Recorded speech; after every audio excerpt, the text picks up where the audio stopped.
Hi, my name's Claire Cao and I'm a freelance writer from Western Sydney. I primarily write fiction, poetry and film criticism, but I also edit fiction on the side for the literary magazine Voiceworks.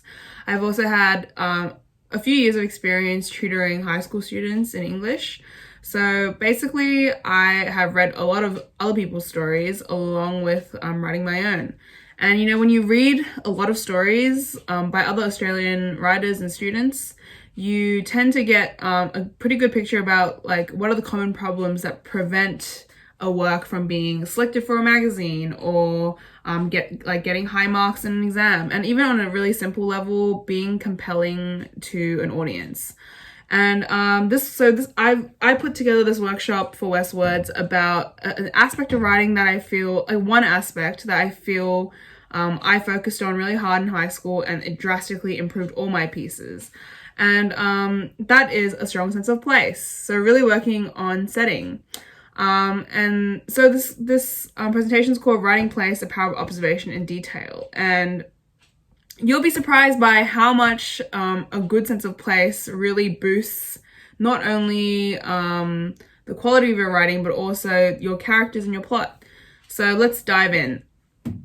So, yeah, when I first started learning how to write stories and writing in high school, I was taught and I also saw setting as a completely separate entity to things like character and plot. I tended to pick just like any random setting that I thought was super cool. So Mars, a pirate ship, New York City, and I would set the story there. And I would not pay attention to really how like authentic the setting felt or how I described it or how it really influenced my characters and how they behaved, because I thought that I had the setting nailed. I picked a really cool setting and that's it. But you know what? That really bogged down my writing. And that brings us to my next point. Setting, character, and plot are aspects that cannot be separated. Like if you set your story on Mars, the characters living there would think completely different to people living on Earth like us. Not only in terms of having like a different landscape, seeing red dirt instead of grass, but also in the way they live and behave. Like your whole life is basically shaped by where you grew up and where you live and the environment you're currently existing within. So like if you were an alien or a person who has moved to Mars, you would have most likely never swum in a body of water. There wouldn't be enough clean drinking water for humans, so they would have to find some kind of system in order to access it, in order to bathe. And the weather conditions would be blisteringly hot all the time, so the characters would be physically affected by the place. They would be sweating all the time, they would have like dry, chafed skin, and you know, all these aspects are things that you have to consider when you depict a place. And you know what? You don't even need to really, you know, do a comprehensive, like, you know, research packet on how exactly people living on Mars would behave. You just need to pick out, like, a few choice details, because details are what make your story feel authentic and alive. Like, even me saying, you know, the weather is, like, unbearably hot there and, like, it's really hard to breathe every day and they have to, you know, wear some kind of filtration system that brings them relief. That gives you an automatic kind of sense of being there because you're being affected by these physical sensations of like suffocation and sweat, you know, like that it's very tactile. And I think these are what really bring a story to life. And that's part of a sense of place. And, you know, you don't even need to set your story on somewhere crazy like Mars to write, you know, a rich and unique and tactile and alive world. Like you can just look into your own community, your own neighborhood, your own home, and find a bunch of rich details that only you could have written. So that brings us to part one. What is exactly a sense of place? Well, to me, place is character. A common problem I find in stories is that like a lot of people write settings that feel extremely generic and vague. Like I don't believe that the main character is a real person because they're just behaving in like a really robotic cardboard cutout way. That setting that the person has chosen is so vague, it has no effect on the character, so I feel like the setting could be anywhere. And you know, most people think that having a setting that is like very, very vague and indistinct makes their story universal, like anyone can relate. And in reality, that's not quite true, because I think if a story is so vague that people can't really see anything relatable or interesting in it, then your story becomes forgettable. And therefore, the story falls apart. And the two main issues that I'm always spotting are, number one, there's a lack of detail. So like I said before, it's so vague, so general, because they're trying to appeal to every single person on the earth, when in reality, nobody is really like, one-on-one the same as anybody else. So that instantly, so if you're trying to appeal to everyone and trying to be as vague as possible, it means your story feels very hard to cling on to with your imagination. So that brings us to number two, cliched imagery. So those are the two problems, lack of detail and cliched imagery. And I'm going to go into each one and explain why they kind of make your story less compelling and why they're really important to make your story compelling. So, lack of detail. I'll often read stories like set in school, shops, arcades, beaches, neighborhoods, and cities that just completely aren't named. They could be set anywhere in the world. They absolutely have no distinction. They feel like a kind of a cartoon cutout. And yeah, like I said before, rather than being universal, it makes their story indistinct and forgettable, because I'm like, what was that shop that the story was set in, that restaurant? I don't really remember anything about it. Whereas if you were really specific and you were like, this restaurant, like this story is set in a restaurant in Cabramatta called like, I can't think of Cabramatta name, called like it's set in a Papado's, like that instantly brings kind of an identity to the place that makes someone remember it, because they'll be like, oh, it's the story set in Papado's, so they'll remember. Yeah, so like for example, once I read a story about a character catching a train and they were watching the beautiful rolling plains outside. Now, words like beautiful, attractive, momentous, fabulous, powerful, fascinating are all words I see used a lot, but they're super impersonal and general, because what's beautiful to me would not exactly be beautiful to everyone, you know what I mean? If you kind of explain what details there are that are beautiful to someone, that says so much about the character. So for example, if a character found like these like brand new sneakers beautiful, then that says something about like, their identity. Are they a hype beast? Are they really concerned with clothing? That's like, yeah, it's completely different to like what another character would think is beautiful. So yeah, so I think if you just use the word, people don't really know what the character means. Like saying beautiful hills is just very vague. It makes me think of like the Microsoft desktop image of hills. Like it doesn't really reveal anything about the place around this character. It doesn't open up, doesn't describe in specific what is unique to the person or place. Catching a train is a very like specific experience, because everyone goes on a different train line. Everyone experiences different suburbs rolling around outside. Catching a train in Western Sydney and catching a train in Northern Sydney are completely different experiences that says a lot about the environment and that the character is living in and how they might be because they live in those regions. And we don't, like, if you want your story to be unique, then the journey you're depicting has to be unique too. And that's why detail is so important. So for example, here's like a bit I wrote about catching the South Line, which is in Western Sydney, into the city. I catch it every day because I go to work and uni like near the city, and the train ride is 50 minutes long, and I experience so much detail in that time. So here's the extract. I'll quickly read it. It takes a 50-minute train ride and 2 buses to get from Southwest Sydney to Rushcutters Bay. Trips of such a length are punctuated by interesting characters, teens with bum bags talking a big game about their sexual conquests, aunties propping up their calloused feet on the seats, a woman chomping on a lamb kebab hidden in her LV handbag, garlic sauce dripping from her acrylics. The windows let out their hellish death rattle. Announcements get lost in the static.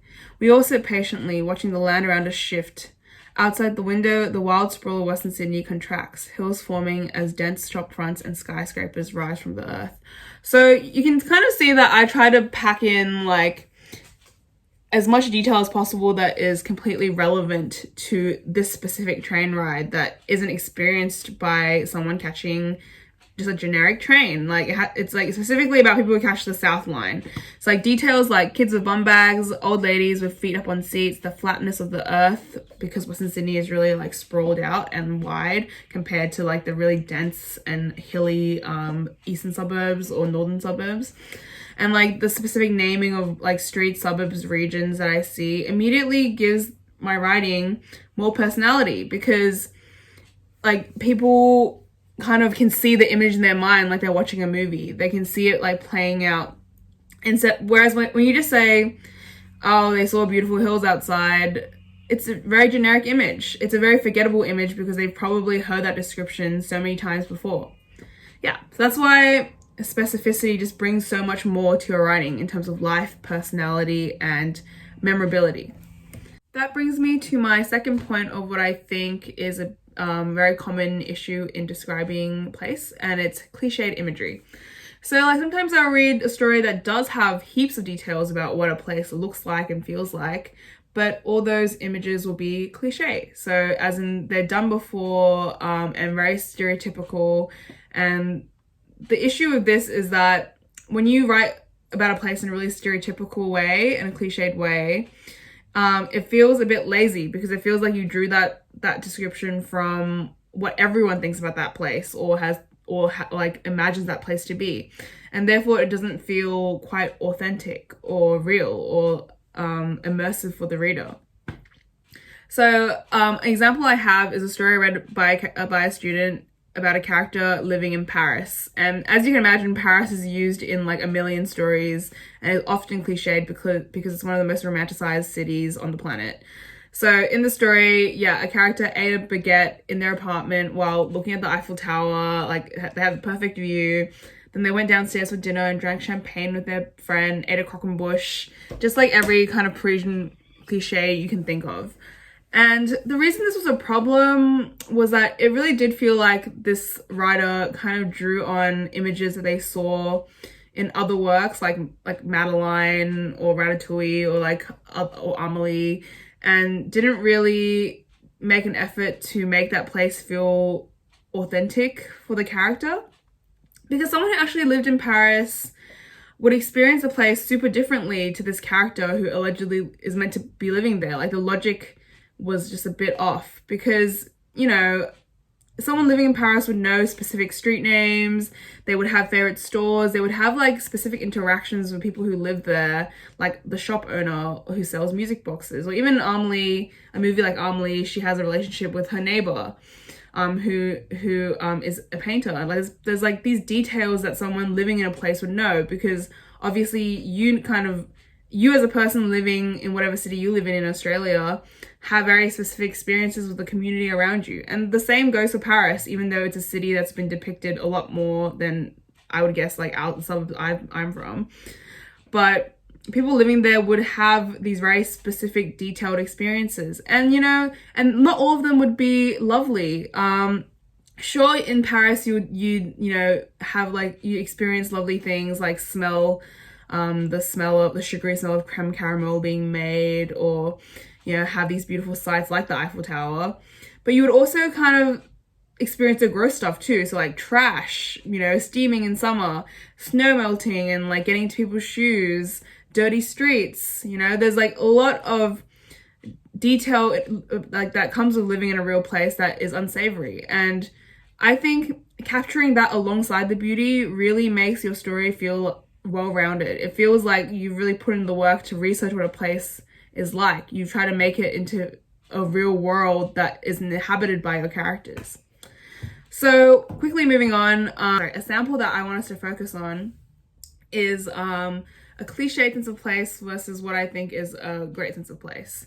So here's an excerpt from a piece I wrote in year 7. So when I was just kind of starting out and writing, and I set the story in Victorian London, and I'll quickly read you the extract.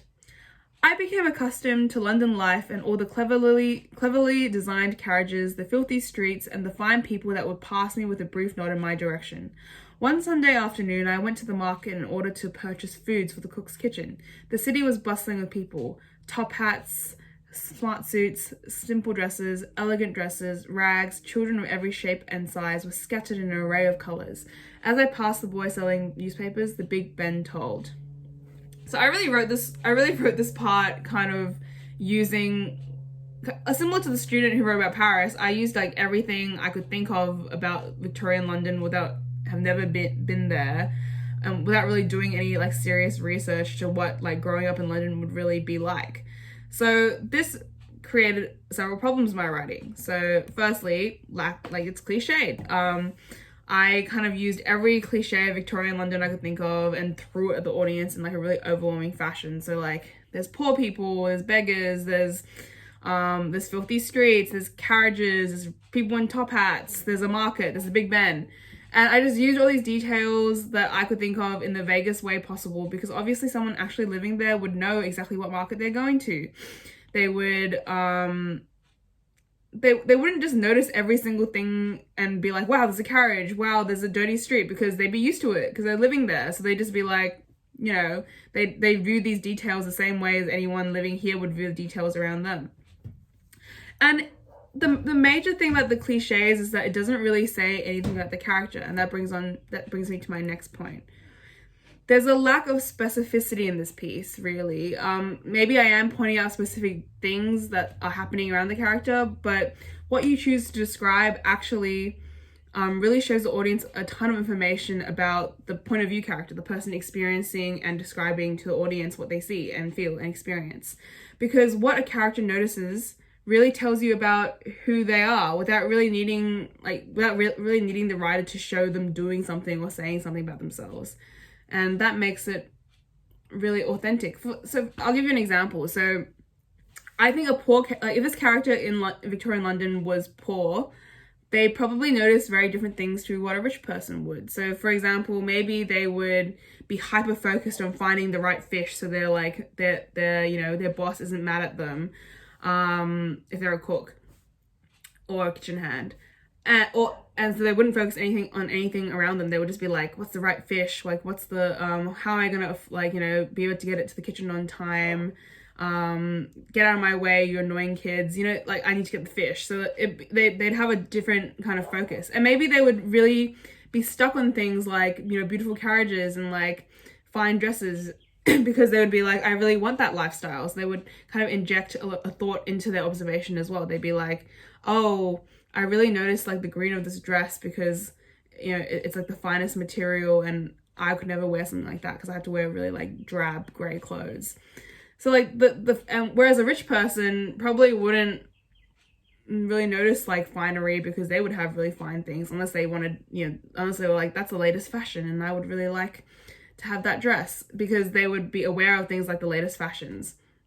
So like each different character has a different point of view and a different different things that they would really notice in the surroundings of their lifestyle. So that really tells you about who they are, and it really gives your writing a lot more life than just describing every kind of cliche you can think of about a place.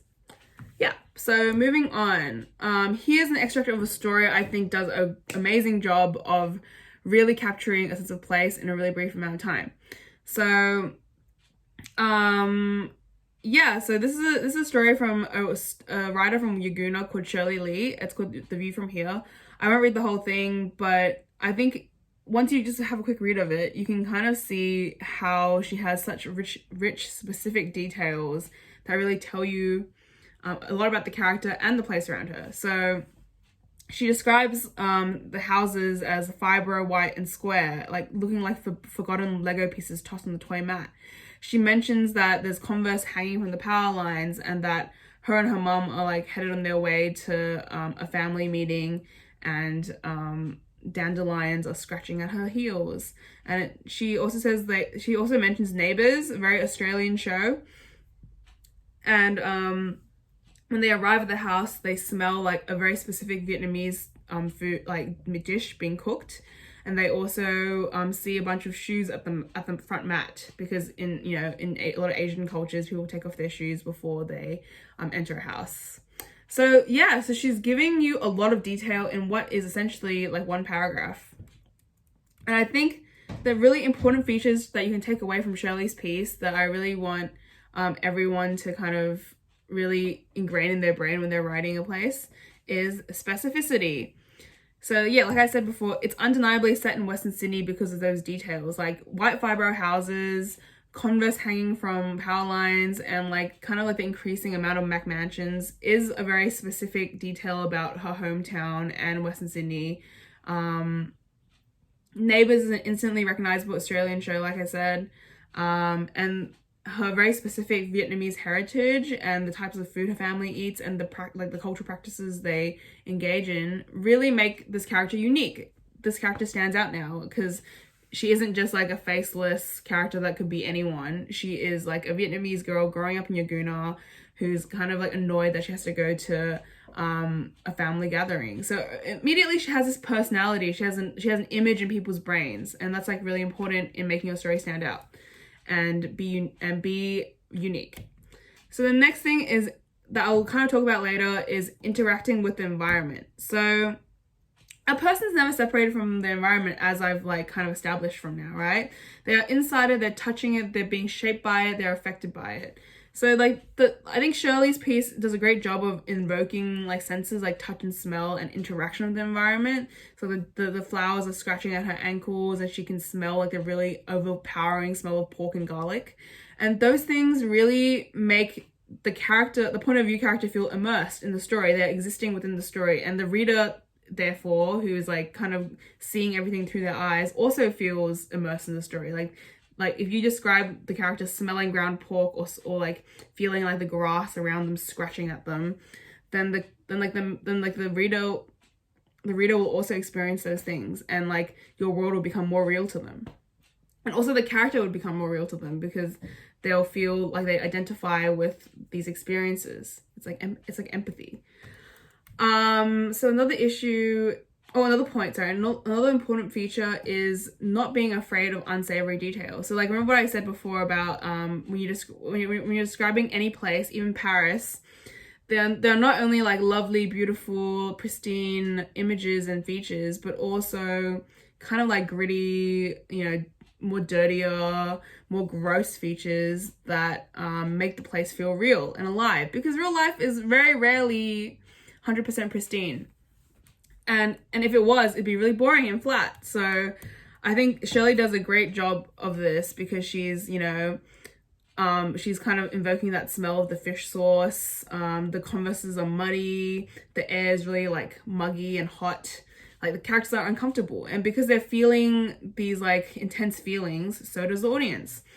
And, real life is very rarely postcard perfect. A swim at the beach might be nice, but it usually involves dodging things like cling wrap and like seaweed in the water and mussels, like really sharp shells. And like these details can instantly make your story feel really tactile. Tactile means like you can actually feel the textures and you can feel like the environment in like a physical sense. And like, I think that's the number one way of really connecting to a reader and the marker or like the editor. Like, they'll immediately feel grabbed by your story because they can feel these physical sensations in your place and in your story. Yeah, so I think those are what I think make a great sense of place. At this point, you might be thinking, oh my God, this is really hard. This is a lot. Like, how am I supposed to think up all these details that are unique and not cliched on the spot when I'm creating a place? But you know what? It's not really as hard as I've made it seem so far, because really it just involves really practicing your skill of observation. And that brings us to my second part. How can I improve my sense of place? And yeah, like I said before, the key is observation. It isn't as much work as it seems. It just takes kind of more attention, mindfulness, and notice of like the world around you. And that means smells, sounds, tastes, what you're touching, the people that exist in the space. And there's like a lot of interesting people that you probably observe in your everyday life, including your friends and their behaviors, that you could slot into a story and make your story really your own. Even things like drawing from your memories, drawing from your like close circles, your family, your friends, and like you can like mix and match them, fuse their personalities together, fuse their homes together, and doing some research online if it's like a place that you haven't been to before, paying more attention, like I said. All these things, they all contribute to those skills of being able to describe a place in an original way. Like it all it takes is being kind of just like noting things, like really taking note of the things around you, recording them and thinking about them and how you can maybe use them in a story in the future. So I'm going to go through some of my methods of observation and how I really stay on top of kind of creating settings that I feel are original. And I think this really is a strength of my writing, because the first thing people will say when they read my writing is, oh, I can really imagine this place. And it does take work. It seems like it's simple, but it takes just like a tiny bit of like attention. So the first thing I'll show you is kind of the pictures I've taken around my neighborhood. So I'll often just take pictures of like things I think are cool and can be used in a story. On my it just takes like 2 seconds for me to snap a pic on my iPhone. And yeah, so these are some of the images. So like a cat hanging off like a rose bush tree, a nighttime walk with my dad and my dog, and the lighting was really eerie, so I thought it'd be cool in the story. This is just outside Canley High School. And so there's like these big yellow signs, the palm tree from someone's yard, and you know, I'm thinking about like who could be living right next to the high school with a palm tree, what kind of person I like. And like you just get so much from an image, right? You know, and a picture really does speak 1,000 words. And yeah, and there's like someone took like one of those like sit here stickers on the train and stuck it to a no stopping sign right outside my alley, and I thought like that's a really unique detail. I don't think anyone else would think to write about that, or like if someone else has, it's very few and far in between. So just like things that I take note of when I see in my everyday environment, I just take a picture. Even if it's something like graffiti or like trash, you know, that's a unique image. And if you think an image is unique, just take a picture and like really look back on it when you're about to write or you're planning a story, and think about how you can include that in your world. And like it doesn't have to be things that you're like witnessing in real life, because that brings us to my second slide. Pictures found on Google and Pinterest. So I'm always on Google and Pinterest when I'm thinking about writing a place that's somewhere that I don't have access to, or that I haven't been for a while, or I've never been. And so I was writing a story set in Hong Kong last year. So I just did like a quick search on Pinterest and Google and Tumblr, and found a ton of pictures of Hong Kong. And even though it won't replace like actually having, you know, lived there or visited there, I can definitely like find enough unique kind of pictures and energy to use in my story that isn't like super cliched, or just based on like my imagination, my very vague kind of inclination of what an Asian city looks like. Like it has a unique identity, and I think once you kind of respect places for having their own personality and trying to chip away what that personality is, you'll really be able to enrich the way you describe it.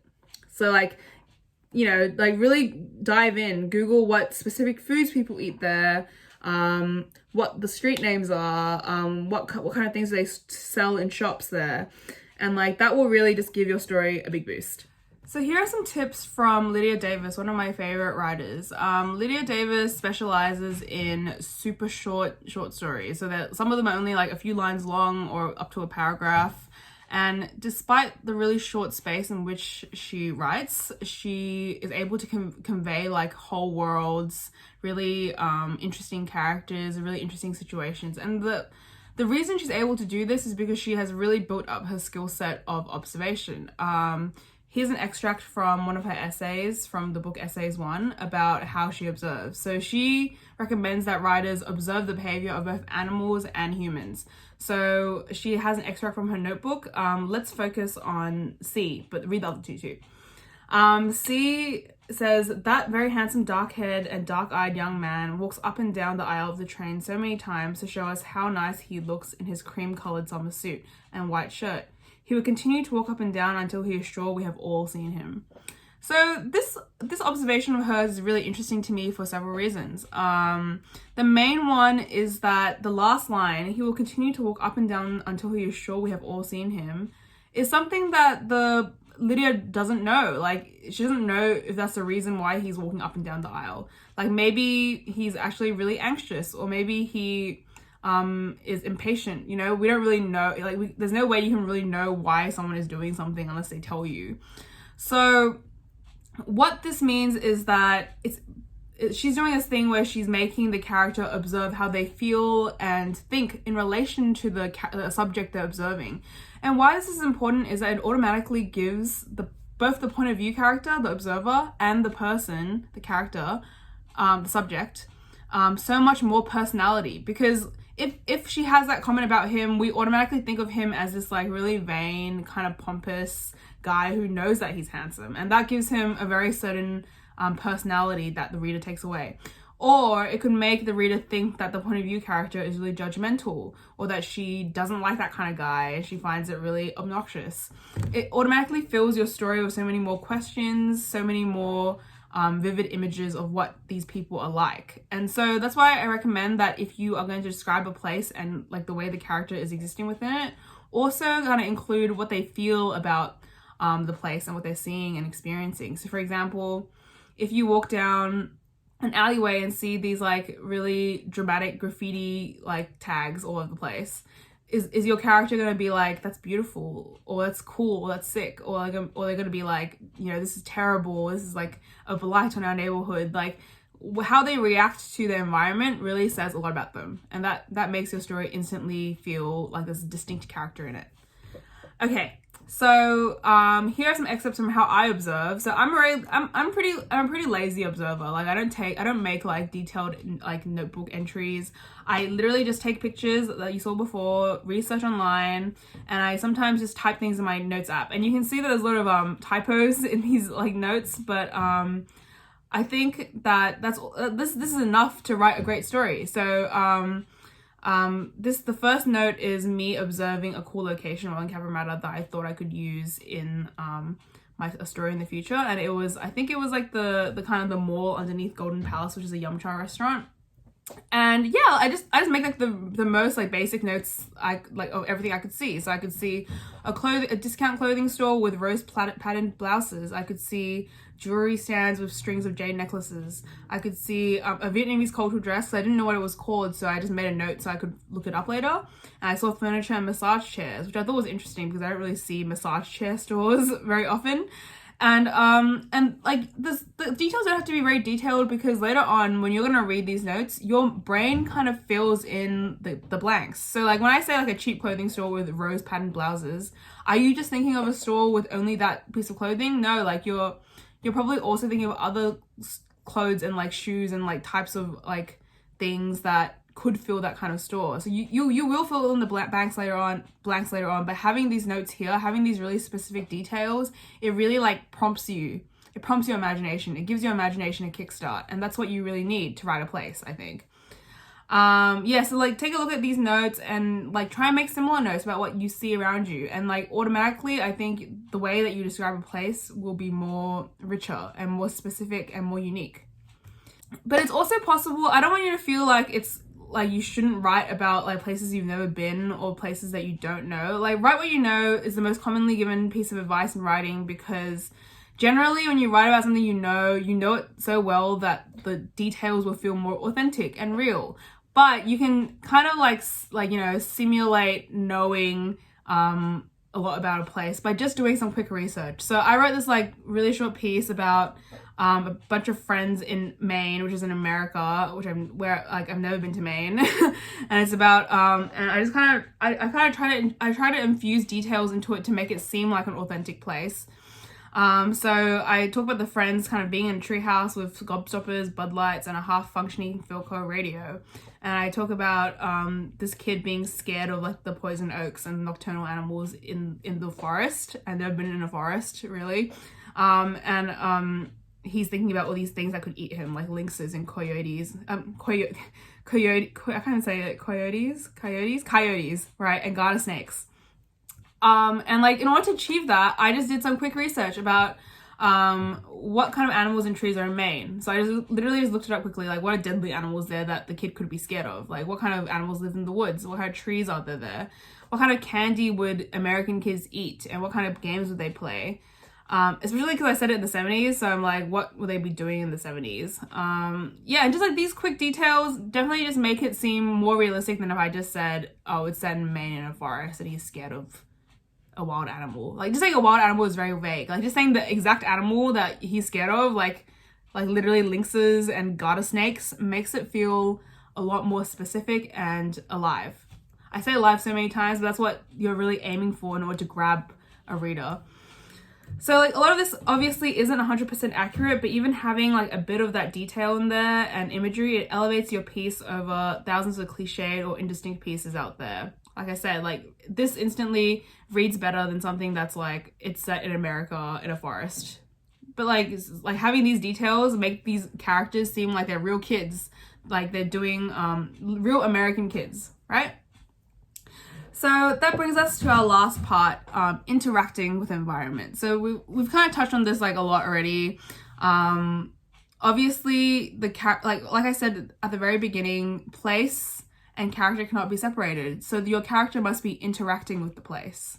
So the main I just use this with two methods. I use sensory detail and verbs. So the most vital place about the most vital thing about tying together place and character is making sure they're existing within and interacting with their environment.